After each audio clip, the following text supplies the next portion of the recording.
The draw is out for Wimbledon. Carlos Alcaraz and Jannik Sinner are on opposite sides of the bracket, setting up a potential meeting in the final. And we all know how that last meeting went. It would be a rematch of their championship earlier this month in Paris. The 5-set marathon was won by Alcaraz. Over on the women's side, meanwhile, French Open champion Coco Gauff will open up against Diana Yastremski on Tuesday. Gauff, of course, coming off that huge win at the French Open. She currently sits at plus 850 to win the women's Wimbledon tournament.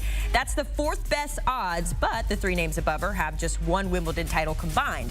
Over on the men's side, it's of course the back-to-back champion Carlos Alcaraz leading the way at plus 120. Not shown on your screen, but is important to mention. Taylor Fritz at 45 to 1. He has the best odds out of all the American men in the competition. Let's get a vibe check and welcome in CBS Sports tennis analyst Brad Gilbert joining us live from London. He says he's in Wimbledon Village. He's in the building. And Brad, one of the things we kind of talked about a little bit is the weather is going to be quite a talking point there. Bring us up to speed with what the conditions will look like as Wimbledon gets underway. It's funny, the Brits love to talk about the weather. A lot of times, oh, the weather was glorious last week, or it's going to be amazing next week.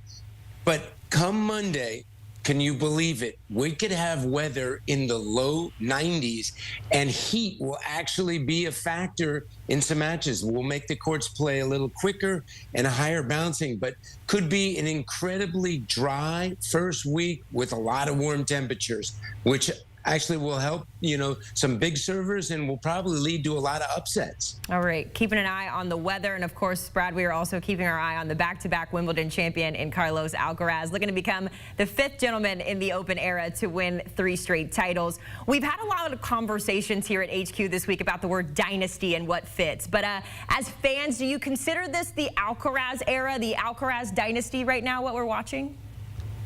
Well, it's definitely the Alcaraz-Sinner era. Who would think after the big three that we would have these two step up the way they have? They've won the last 6 majors. Alcaraz at 5 majors already at 22 and trying for a three-peat, which is pretty amazing. Haley, his movement and his ability to change gears and be able to do things, because grass tends to, so many players struggle with their movement. And this guy's movement just comes down a smidge, which I think makes him more dangerous on this surface than any other surface because of his movement and his variety. Yeah, looking at the names that he is, being talked about with at such a young age, you saw Rafael Nadal, Roger Federer, just a couple of those names, and he has certainly been quite a fun player to watch if you're a fan as well. In both of Alcaraz's title runs, by the way, he beat the 7-time champion Novak Djokovic in the final. Novak now eyes history. He's on the brink of his 25th major title. That would break a tie with Margaret Court for most all-time by a man or a woman here, Brad. What kind of form can we expect from Djokovic? I think Novak's best tennis potentially at the moment is on grass because so many guys struggle on this surface more than any other surface. I only think 3 or 4 guys could legitimately win this tournament, and he's in that mix. I think Alcaraz is the overwhelming favorite. I got Sinner second, and I would put Djokovic as my 3rd favorite.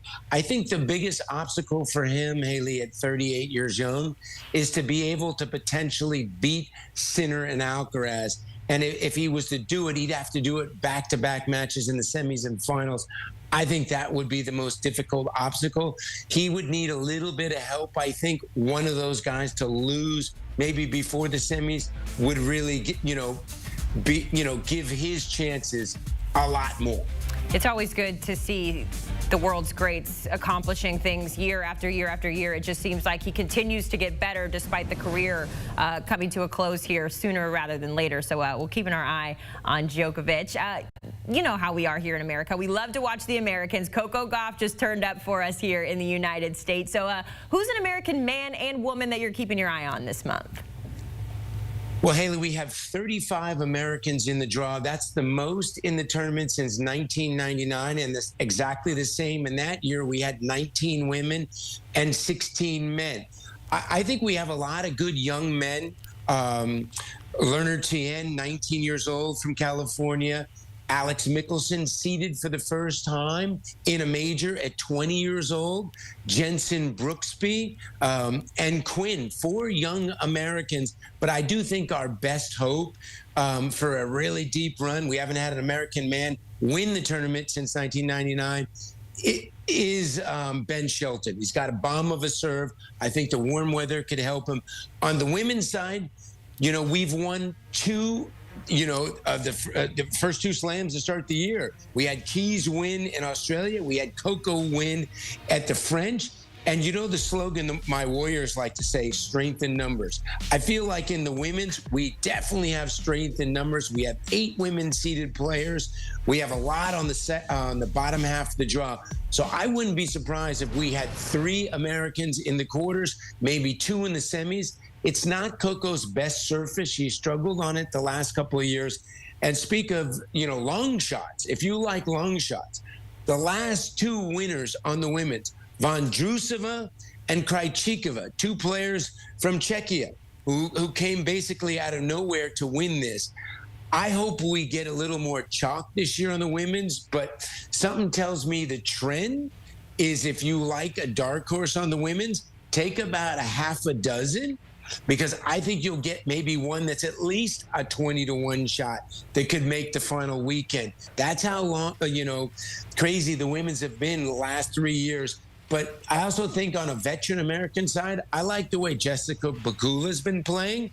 If somebody is, 3 in the world under the radar, it could possibly be her. And also, I think Iga Swiatek, who has really struggled on this surface, is in the finals for the first time on grass in Germany, and will play for her first title tomorrow. She's in the Coco Gauff quarter. I think that's the toughest quarter in the women's draw. She's someone to keep an eye on. How about Coco Gauff showing us the actual size of what the French Open trophy is that she got to bring home? It was so small compared to the one that they hold up on Celebration. We always love Coco and rooting for our fellow Americans. Haley, when I started coaching Andre Agassi in 1994, I was at his house, and he didn't have a lot of his trophies. He had one, and I go, "What's with the mini-me trophy you got on top of your TV cabinet?" He goes, "What are you talking about?" And the trophy that Coco got, Andre's Wimbledon trophy, was like, seriously, mini-me. And he goes, "That's my Wimbledon trophy." I'd actually never seen one. He kind of gave me a look like, "That's really my Wimbledon trophy." And I was like, "Where's the rest of it?" I couldn't believe how small it was. So you get the smallest replica, but it's the significance of it that counts. Yeah, it's not always the size that matters. It's how you got it, and it's a championship trophy. That's a great story there, Brad. All right. It's the fight in the dog. Remember that, yes, not the size. We've talked about all kinds of stars, right, young and old. When we talk about the next generation of tennis players, is there a young star maybe that you're looking at that could make a deep run this month? I actually think the one that I would like to see make a deep run, because it makes the tournament special. I call, Draper. I call him Madman Draper. He's from London. He's a pure Brit. And if he could he's seeded 4, the highest he's ever been seeded in a major. And if he could make a deep run to the final weekend of the tournament, you will feel this tournament be alive. It's like when a French player does well in Paris, or an Aussie does well in Australia, and certainly the same as an American making a deep run at the U.S. Open. But it has a special significance here at Wimbledon. This is the cathedral of tennis, and especially somebody from London. Madman Draper has got a nasty lefty serve, and I think he's someone that could really make a deep run in this tournament. I like the way he's playing, and I like his game. He's a big guy that moves great. Jack Draper going to open the competition against Sebastian Baez on Monday. So you got Carlos Alcaraz looking to become the 3rd straight champion. Novak Djokovic making history with his 25th title. Jannik Sinner looking for his first Wimbledon title. Oh, by the way, Jake Draper, the guy who you just talked about, trying to become the hometown hero. Who you going with to win it all? Well, since you put up that short list, it's hard not to go with Alcaraz for the three-peat. And me, just as a pure tennis fan, obviously I'd love to see an American, make the final weekend, like a Taylor Fritz. Maybe we have 2 Americans in there, but I would love to see a repeat final of the French. I would love to see Sinner Alcaraz go back at it after that epic 5-setter in Paris, because that would make, an incredible tennis. And I would love to see 2 American guys in the quarters. What about on the women's side? What are you looking at? Who do you think is going to take it home? Are you ready for this? I believe, the last 2 years, I would have never told you that 2 players from Czechia would win.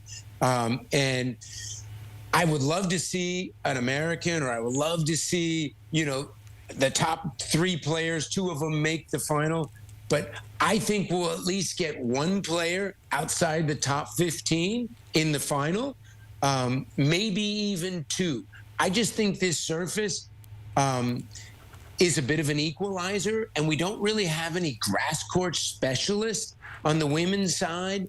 And weather will play a factor, but I do think, after we got 1 versus 2 in the world at the French, you're hoping to see that here. Something tells me we're going to have a 3rd straight year of unpredictability. So if you like long shots and betting on long shots, take a handful, and then, I think you pop one. Brad Gilbert giving us all the insight ahead of Wimbledon. He is joining us live from London. Brad, appreciate the time. Love that story, by the way, keeping us up to date with all of the things when it comes to the trophy. Taking one last look at those odds to win Wimbledon. On the men's side, it is Carlos Alcaraz at plus 115. And on the women's side, Ariana Sabalenka leading the odds, but Coco Gauff coming off that big win at the French Open.